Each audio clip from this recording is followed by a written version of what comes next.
What's up, y'all? This is your boy DJ Killzown Jones, and I am here with my man Robot DJ 6. And this is Killzone Interviews. By the way, Killzone Interviews Robot DJ 6. And this is what I like to do on the show. RD6. I like to have my guests introduce themselves after I introduce them. So tell the folks out there that's watching your name, where you're from, what do you do, all that good stuff. All right, for sure. First of all, what's up, DJ Killzown? My name is Jason Jennings, or on SoundCloud, I go by Robot DJ 6. People know me in bands as Kermit or Jaybird around the Del Mar Loop area. I'm pretty much, long story short, I'm from the St. Louis area. I mean, I've moved around a whole lot before I got here and went to school in Chicago, studied game design. Then, I kind of settled here in the Del Mar Loop area because I wanted to be close to the comic book store, Star Clipper. What do I do? I produce. I play instruments and compose music digitally, basically. I've done work with MC Chris on his recent album, Forever. I've got 3 tracks that I've produced the background music for on there. There's the title track of the album, Forever. There's Tony, and there's Give Up the Ghost, the first song on the album after the opening skit. So it was a huge honor to actually get to work with MC Chris, and I'm trying to keep it going. So in a nutshell, that's me and what I do. Okay, so Jason, when did you start making music? Like, what inspired you to jump in and start being a producer? And what music do you produce, per se? What genre of music do you produce? All right, so I guess to backtrack, well, what genre do I produce? I would say like EDM, basically, like electronic dance music that ranges from house to dubstep to techno to happy hardcore, gabber, all sorts of obscure things out there. I do some neoclassical, just pretty much whatever type of music I feel like making. Okay, Mostly I stick with the electronica. okay. So when What did, like I said, when did you get started, on your journey as a producer? Because everybody has a different story. For me, I would say it started in 1987. I know, I'm pretty old. I look young, but all right. I started messing around with pianos in '87, so I was a wee lad then. And then Nintendo showed up in my house one day. My older brother was always playing Super Mario, and I would listen to it, and I'd try to peck out the tunes on the piano. And then Final Fantasy came around when Super Nintendo came out, and so I really, really got into like the soundtrack of Final Fantasy VI, Secret of Mana, Final Fantasy VII when that came out on the PlayStation. So that started me off Hmm. on music, and then somebody introduced me to FL Studio, or Fruity Loops as it used to be called, in Hmm. a few years back. And since then, it's pretty much been all she wrote. Okay. Um. So so when did you start really? You mentioned you produced for MC Chris. When did you start taking your production seriously? I would say November. I got lucky. It happened kind of, Last year? yes, November of Oh, okay. last year. That's when I first started doing work with MC Chris. I saw an ad. My cousin posted on my Facebook page an ad saying that MC Chris was looking for producers, and I'm like, I produce, and I didn't know that he was gonna like listen to it, like it, and then choose me to be in his album. It was a huge surprise to me. Okay. That's pretty dope.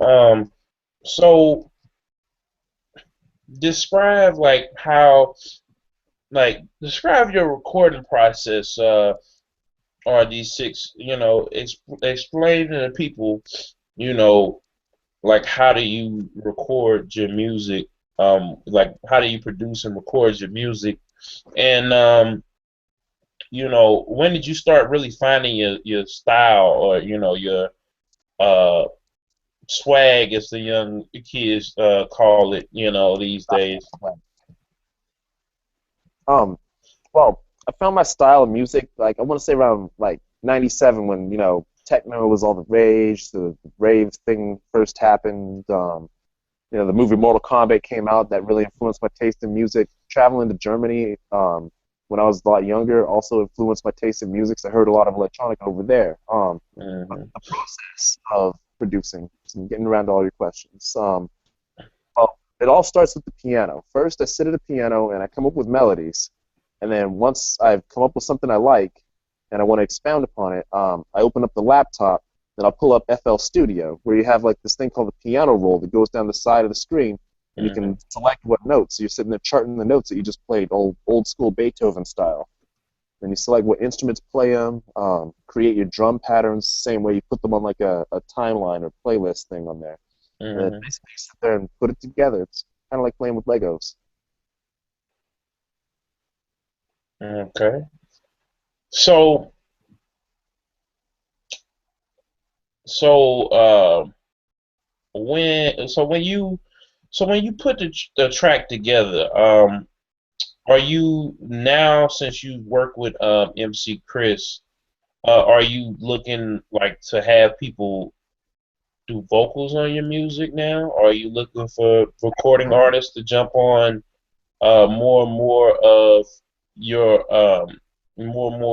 instrumentals? Because I know a lot of people in the producing world, or in especially in the EDM, dubstep, house, dance world, a lot of them want to just keep their music um, strictly, instrumental. And there's others that like to have artists come on the songs and actually sing or rap or whatever that they do. Like, it's you got your obvious ones like what's the dude's name? David Guetta. Um, Yeah. you've got Swedish House Mafia. You've got Skrillex, but you got other people, that pretty much stay, pure instrumentation. So, what do would you like artists to come on and sing or lace the tracks? Absolutely, that's my dream, is to have like artists on tracks. If I could sing myself, I would totally be doing that. But I'm not a singer or dancer, any type of performer. Well, besides keyboards and bands. But other than that, no, I encourage people to just walk up and ask me to make a beat for them and put them on a track. Like, you know, it's what I always want to do, even before working with MC Chris was just like, whoa, beyond me, holy crap. Um, but no, I've networked with Mega Ran. I've sent some beats to him. If you remember him from the concert over at Star Clipper. Hmm. I've got a collab in the works with Dr. Dan the Pancake Man. I went ahead and gave a beat to him. Normally my thing is like, it's my craft. It's an art form. I normally sell beats, but for Dr. Dan, I let him slide. Okay. Like, what do you normally charge for a song? There are a lot of variables in that, and I probably wouldn't want to disclose that information just as yet, as the price would vary depending on the complexity of the beat, the artist, and What they how want much and money stuff like. they Mm. Right. Okay, that makes sense. That does make sense, and it was actually a trick question because most people don't disclose that stuff, out in the open. So that was a good answer. So um so as far as other we were talking about other artists a second ago. What other artists specifically you would like to work with? That's in the music industry. Oh, that's easy. Definitely want to keep working with MC Chris. I would like to work with Mega Ran. Um, let's see. Got Dr. Dan, so let me check that one off the list. I really, really want to collab with Lindsey Stirling. Really, like that would be awesome. That Now, would be sick. for the listeners out there, who is Lindsey Stirling? 'Cause I know a lot of people from from STL and other places have heard of Dr. Dan the Pancake Man. A lot of people know about Megan Rand, but who is Lindsey Stirling? Oh, well, I'll gladly explain. Lindsey Stirling is she's an electronica artist who plays violin on top of the music she produces, and then while playing the violin, she does like this sort of modern jazz and ballet dance performance. So Wow. got the whole ensemble going on. And then on her newest album, I even heard her sing a few bars. Like, wow. Oh, so she's like the new age Mary Ben-Ari. But with a twist, she's also very nerdy with it. She does Skyrim theme, she does the Assassin's Creed theme, she does the Zelda theme. She puts a lot of costume work into it and things like that. Like there's one video where she's dressed up as Link playing the violin, and you got like this Wow. person collaborating with her on a piano. And I want to be in one of those jam session videos. Like that's my goal right there. Work with Lindsey Stirling. I could just sit on the couch after work. Yeah. Um. So other than that, I mean, hmm.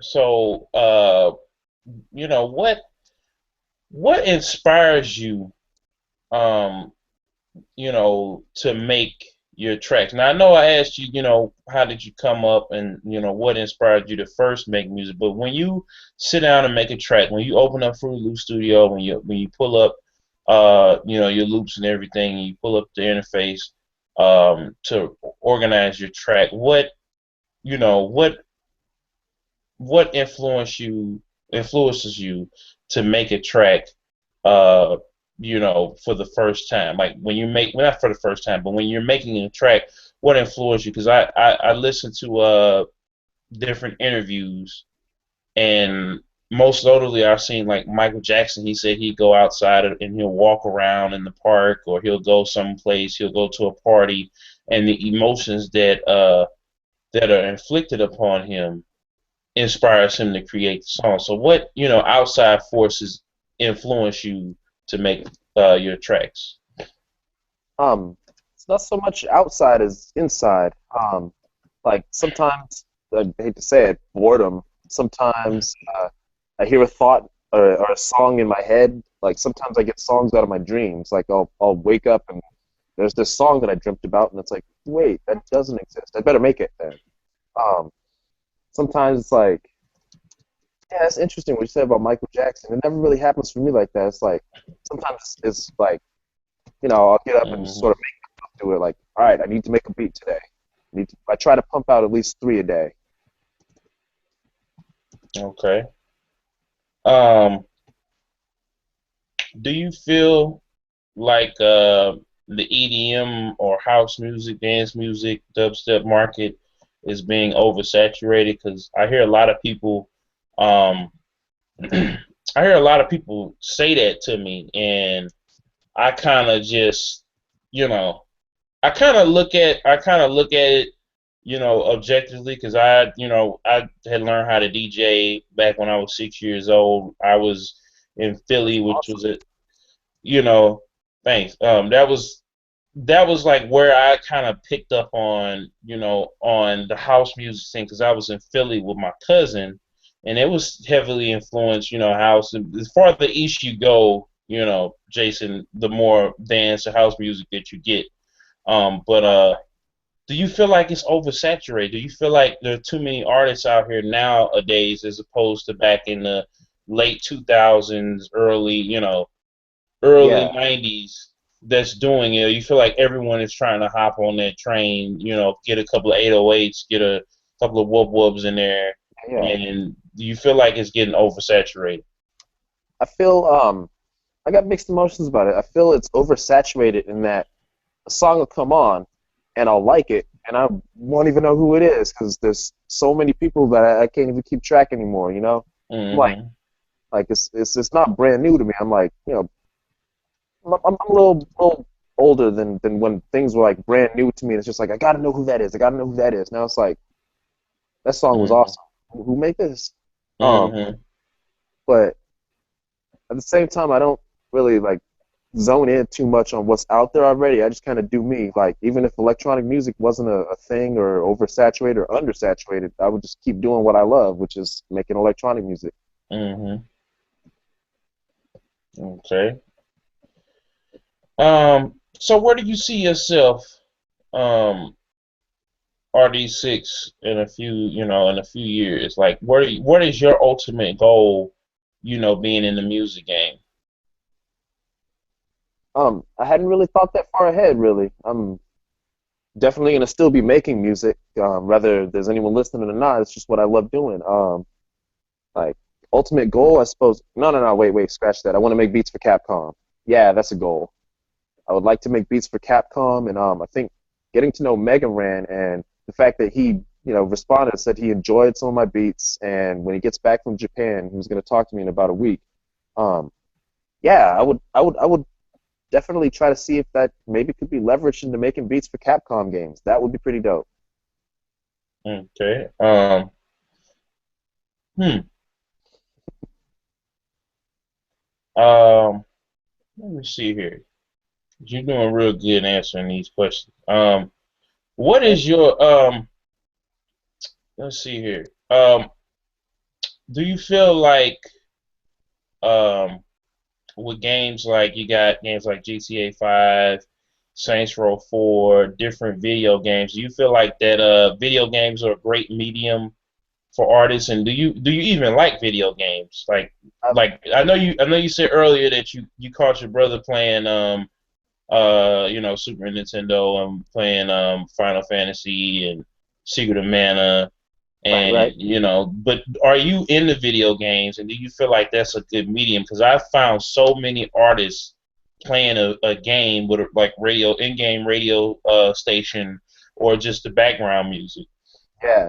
Um, let's see. I like games. I went to school for games. Actually, I have a bachelor's degree in game design from the Art Institute of Chicago. I earned back in 2011. So designing games from the art aspect didn't really pan out for me, but it's resurfacing the interest in games as far as the music goes. I like fighting games. I'm not a first person shooter guy. I love RPGs, of course, because like Final Fantasy practically raised me. Um, um, thinking here, like I like Grand Theft Auto. I like those sandbox like run around games, and Mhm. there's still a lot out there. I mean, I don't currently own a game system, so I got to go over a friend's house or something. And I do a lot more watching games since I went to school for designing them than playing them, because I'm more critical. I'm looking at the texture maps, the walk cycles, the animation, sound effects, really listening to the music. So it's like I can sit back and watch somebody play a game and be totally cool. Mhm. Um, yeah, I'm more. And I knew about what's called. I know that you brought up the fact about your degree, but I wanted to see if you really knew, what you were talking about. So that was another trick question, and I wanted to bring that back for the listeners who may just now be joining in as well. Um, so who are your favorite artists today overall? I know you said one of them already, but like, who are your favorite artists? Music artists. Period. Like for right now. But right now, I'll say obviously MC Chris. I would say I like, well, obviously Lindsey Stirling. I like, all right, enough with the obviouses here. I like Bass Hunter, but I liked him better when he was singing in Swedish before he changed it over to American. Um, English, sorry, American's not a language, But I like, shamefully, I like Kesha. And I catch myself occasionally liking a Bieber song. It's like I don't know if I'm listening to Bieber, but then I'm like, dang, this song's kind of catchy. Who's this girl singing? And somebody politely walks up, taps me on the shoulder, and says, "You're listening to Bieber." So, yikes. uh, Right. he's got some good music. Like um, he's got some good music. Let's see here. So if you had the opportunity, um, to say if you would be able to like, say if everything falls through with you getting with Capcom, sort of like how Mega Ran's with Capcom. What games would you like to produce for? What series of games you like to produce for Capcom? Definitely Devil May Cry. That's always been a long-standing favorite of mine. Um, definitely Marvel vs. Capcom, like the title screens, we select your character and stuff like that. Mhm. Let's see. Trying to think. Like I said, without having a console, like I'm falling behind on what's out there right now. But pretty much whatever they make, anything that resembles Mega Man, anything like futuristic, high speed, high energy, because that's what I feel my music portrays. That's what we go along with. So I mean, pretty much whatever project they threw at me. Who would you like to go on tour with? Like if you had, and I'm gonna limit this one to only if you had like EDM dubstep artists, who would you like to go on tour with? And have you been on tour with anybody yet? Um, I've not been on tour as I'm a producer primarily, not so much. I don't DJ, so I create music and then it either sits on my laptop or it gets sent out to somebody. Who would I tour with though? Maybe Square Pusher. And who is Square Pusher for those who don't know? Um, Someone I heard like semi recently, maybe a few years back, and their sound sounded really good. I don't know too much more about them. I would tour with Square Pusher or Aphex Twin. I'm sure everybody knows Aphex Twin. Or um, hmm, this is one of your trick questions. Not really. No, no, not really, not really. I would have told you if it was, but I'm just messing with you. well, so let me see here. So if you had to, let's see here. Let's see here. Say if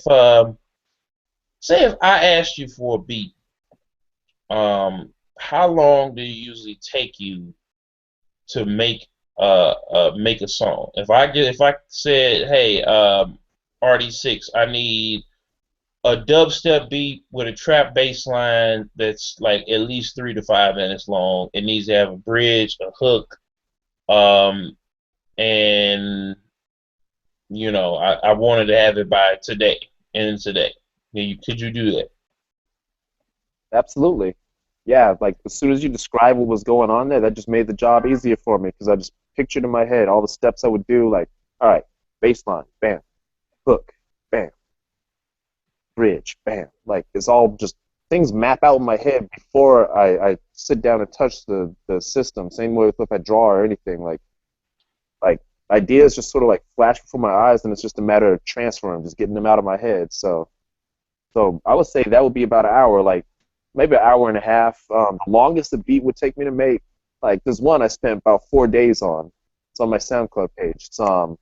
It's called Work in Progress, but actually I named the song This Time We Mean Business. I just haven't changed the name of it. But that was like a 4 day long like process composing that one. But for what you described right there, like, bam, I could knock that out in an hour to be a hit. Okay. And do you feel like, nowadays that hip hop producers are taking or borrowing sounds or steps from EDM or dubstep Yes, producers? happening, definitely happening. I mean, and I think it's a beautiful thing personally because, like, I was into EDM back when not everybody knew about it and everybody was into it. It wasn't mainstream. So the fact that the mainstream is pulling from something that I was into before it was cool, and it's intermingling with that. Like, I like that. I like that a lot. And yeah, it's definitely happening. Hip hop is definitely borrowing from EDM. I'm loving it. Okay. Well, speaking of which, what hip hop artists do you like? Like, which ones uh, are you a fan of?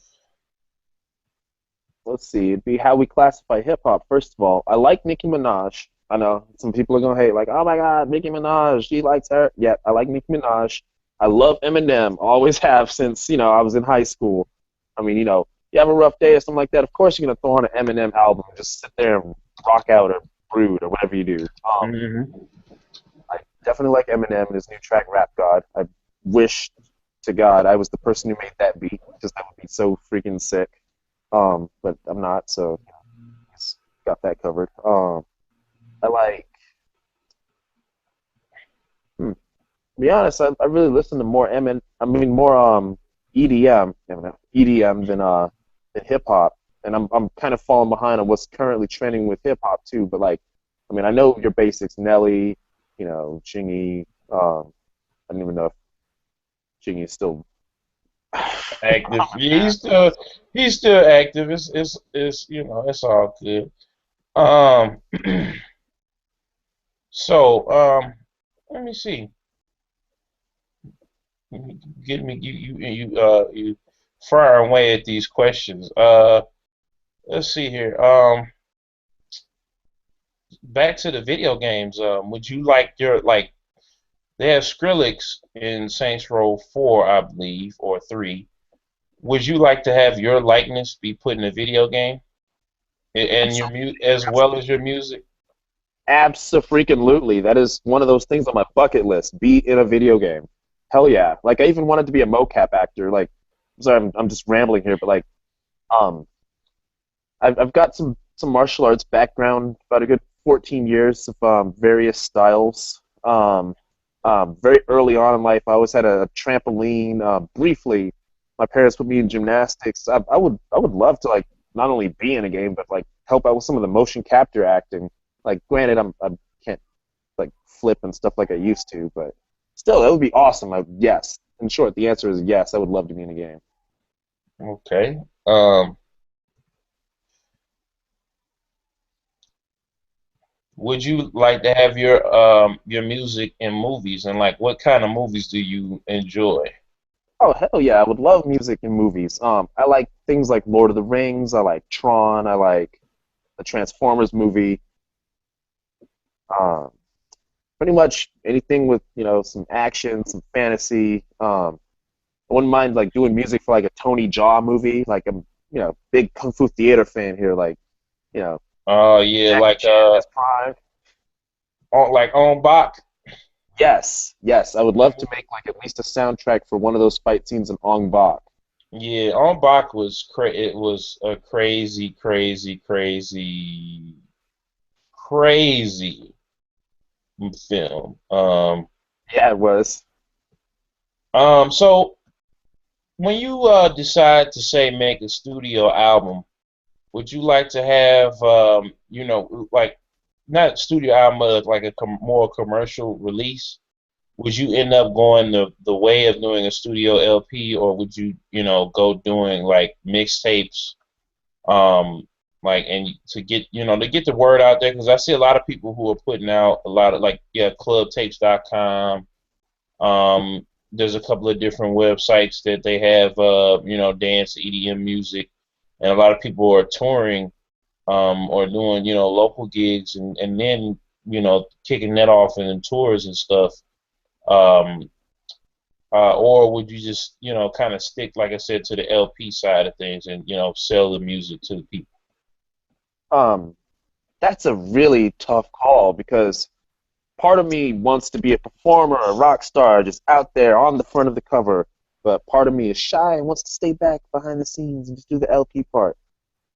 I figure why not have the best of both? Um, you know, like I'm thinking of like getting a keyboard set up and plugging like something into a phone or something like that so I can have like music playing in the background, like my produced beats, and then playing live key improvisation over it. And I've been actually practicing that for a while. All those beats that you hear on my SoundCloud, I sit up on the keyboard or the piano and I practice those too. So, if somebody were to ask me to perform, once I get a better keyboard and can actually take it out, then I could do that. Um, so I Okay. guess, sure, I would do both. Okay. So what do you do when you're not um, making music? Like, what are some of your hobbies out there? I mean, we kind of already glossed over them with like hip hop, not hip hop, video games and movies. But what are your like? What do you do when you're not producing? Well, let's see. When I'm not producing, well, I have a day job. I'm a host at Ginger Bistro, which is a restaurant in the Del Mar Loop. You should totally check it out. Totally unplanned product placement there. But anyways, yeah, I'm at work or I'm walking up and down the Del Mar Loop, like, 'cause I got a lot of friends out here, and I really just stick to this area in New City. So hanging out, saying what's up to my friends. I go to Star Clipper a lot and just sort of look around, and if I feel so inclined, I might buy some. Like again, I strategically moved right across the street from Star Clipper so that I can just go in and buy everything out of there one at a time, and then just fill my apartment with Star Clipper stuff. Huge nerd here, so like that's pretty much it. I like to hang out. I like to go to parties. I like to go to bars, particularly like the Moonrise or Three Kings, things in the University City area, just stuff that's all around me. I don't know, I'm just a have fun, laid back dude. Okay. So, before we close the show out, because what I'm gonna do, I'm gonna be putting some of the music in the interview, ladies and gentlemen, for the SoundCloud version. So, um, RD6, make sure you email me that those tracks that you want to be on the episode. Unfortunately, Absolutely. we couldn't have them on the feed, unfortunately, because of copyright issues and things of that nature. For sure. Plus, I don't want people whatchamacallit, ripping it. Well, not ripping it, but hearing the track and everything, because I'd probably have that separate from the feed that we're on now, and I wouldn't want them ripping it. It'd just be in the format of the show. So, um,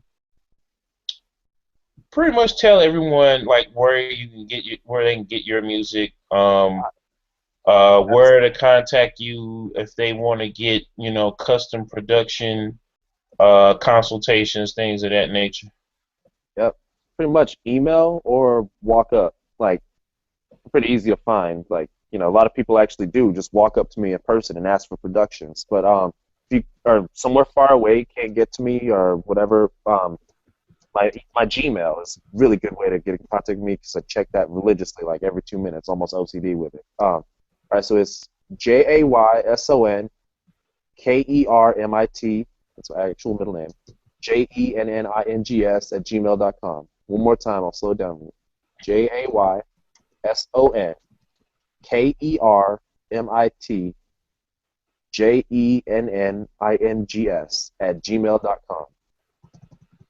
Okay. All right. Any music outlets? I know you got SoundCloud, so SoundCloud is still Robot DJ 6, right? Yep. All right. Any other musical outlets that you're on currently? Funny. Earlier, somebody asked me if I had work on another site. Oh God, my embarrassing early work from around like I would say 2004 to 2006 was on this site called ourstage.com. And on there, I'm JFrog, but you know, don't look at that unless you really want to hear my early work. It's terrible, trust me. Um, right, right. Um, at first, I was gonna actually change my name on SoundCloud to Jason Jennings because I'm like, my credit's not going to an alias. I want to go by my government name. But when you put it like RD6, it's got a nice ring to it. I'm keeping it. Robot DJ6, RD6. Nice. Thanks for that, actually. Oh, no problem. Um, so is anybody you want to shout out before we get out of here? I'll do my little shout outs, PSAs, and everything at the end of the show. Oh man, shout outs to oh god, so many people. Shout outs to my mom, first of all, for making me and believing in me and encouraging me to pursue game design, even though it didn't really pan out, and then the music did. And thanks to her for encouraging my music. Thanks to man, thanks to MC Chris for discovering me in the first place and discovering my beats and actually kind of putting me on the map now. Thanks to just thanks to everyone I know in person, pretty much. Thanks everyone who added to this experience of life that I'm having. Yes, sir. Um, I would just like to shout out you for jumping on the interview show, for answering the call. I met RD6 y'all at the Mega Ran Total Destruction tour. We were kind of hanging out on the side right before Mega Ran hit the stage, and we were talking or whatever. And I was talking to Dan the Pancake Man and my friend Moses, who's in Dan the Pancake Man's Moses. band. Yep. Shout outs to him. We had to get him on the show too. But I gotta set this um, phone down real quick. Nature calls. um, Sorry, I know that's hilarious to some people, but hang on, I'll be right back. all right. Yeah, I met RD6 y'all at the Mega Ran show. I mean, he's a cool dude. You guys want to get in touch with me, DJKillzownJones.com, RealGamingNews.com, STLHipHop.com. Shout out once again to RD6 for jumping on the show. Shout out to everyone else that's jumped on the show. Um, if you would like to be on the next episode of Killzone Interviews, email me at DJKillzownJones@gmail.com if you're an artist or musician and you want your music featured on the actual episode. It won't be available during the live feed, as I said earlier, but it can be edited into the SoundCloud portion of the podcast. So, and here's RD6 once again. All right. Y'all still there? All right. Yep. I was just closing out, give my shout outs and closing announcements. So, awesome. Thank you. You know, DJ Killzown has been awesome, man. no, I gotta correct you on something. RD6 is DJ Killzown Jones. You gotta say the whole thing. Jones. Yeah, you just called me Killzone, but it's just like, it's like a pimp name slip back. You gotta say the whole thing. Got to say the whole thing. The whole thing. My faux pas. DJ Killzown Jones. It's no problem. You know what? I meant to ask you about this because they had some. Well, they had Riz on doing the production on the Boondocks. We can kind of get a little off topic before we really get out of here now. How do you feel about the Boondocks not being produced by Aaron McGruder, and you being a producer and yourself? How do you feel about his creative control being stripped away from him? That's kind of saddening. It's kind of saddening. I'm a fan of the Boondocks. Like, I've seen pretty much every episode, unless well, yeah, a whole bunch more have come out that I probably haven't seen. But I've seen a lot of the Boondocks, and creative control that has been shifted around. I don't know how I'm gonna feel about that. Okay. Speaking of Capcom, how do you feel about the way that the company is being it's being ran right now? Because right now, Capcom is in a lot of financial trouble, and it mainly stems from Resident Evil 6, the way that they handle DLC for Street Fighter. The Ultra is being released as another $15 add-on, and it's not free. The way they handle Marvel vs. Capcom, the series at large, well, not at large, but the series as of late with Ultimate Marvel and Marvel 3 Vanilla. So how do you feel? How do you feel about that? Or do you feel like that this is just a minor setback for them for a major comeback? In the game design environment, like, a lot of things happen, behind the games that you don't even see. Like, I'm trying to think of some examples here, but like, some things happen and somehow the games keep coming out. But like, I don't know, it's kind of news to me though. Like, everything that's going on with Capcom right now, it's like I say, it's almost as if I live under a rock, like, for real. But that sounds like a state of total turmoil, and I hope they turn that around, because they're Capcom. I want them to be here. I want them to stay around. And see, I'm with you. I don't want the company to belly up.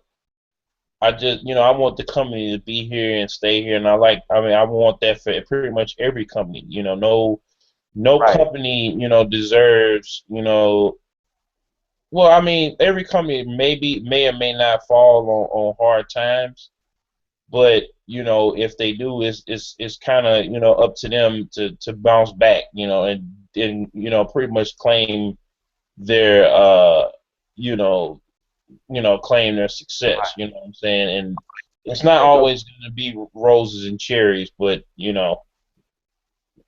Right. It could go the Square Enix route. Like, if somebody out there, was doing a little better, perhaps, or somebody who's in hard times themselves, I guess they could merge. I really don't know business. I'm the least business-minded person out there. I'm just sort of this creative sort in the box. But I'm thinking if Capcom merged with somebody who was also maybe in trouble or maybe a little better off, like, they could probably stick around and add to their repertoire of games and franchises even. Okay. I know Square Enix, like, at first I didn't know what I felt about that. I know I used to be like, early as a kid, I was actually mad at Square when they left Nintendo for PlayStation. I was Nintendo loyal, but I would follow Final Fantasy whatever system it went to. So they left for PlayStation, and I was kind of heartbroken for like 5 minutes, and then I got a PlayStation. Yeah. Speaking of which, do you feel like Square Enix should take the time to remake Final Fantasy VII?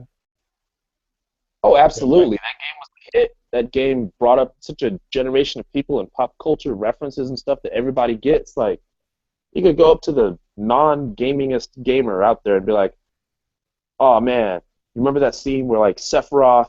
Spoiler alert for anybody who hasn't played this game. Well, no, I'm not even gonna spoil it. But we all know these iconic scenes out of this game, and they should totally remake them. Yep. Well, I guess that's pretty much the end of the episode. I just want to shout out you, RD6, for jumping on once again. Um, Thank you for being a part of the show. And we will have, ladies and gentlemen, we will have some of his music embedded into the show. So once you hear it on SoundCloud, once I get it edited, the podcast version of the show will have music from Robot DJ 6. So thanks again, my man, for coming on. Word. And Thank you. It's been my pleasure. oh, no problem. So you got anybody else you want to shout out before we get out of here? It's one of those things I'm thinking about at like 3 a.m. I'll wake up. I should have shouted out to so and so, but for now, I'm good. It's been awesome, man. It's been awesome. All right. Shout out once again to all of my websites. DJKillzownJones.com, RealGamerNews.com, STLHipHop.com. You will see this interview actually is being simulcast right now on RealGamerNews.com and DJKillzownJones.com. Thanks once again to RD6 for jumping on. Shout out to everybody who supports Killzone interviews and the movement we got going on. And make sure you guys check out RD6 on his SoundCloud. Email him if you want custom beats or production from RD6. And we're out of here. This has been Killzone Interviews, Robot DJ 6. Peace.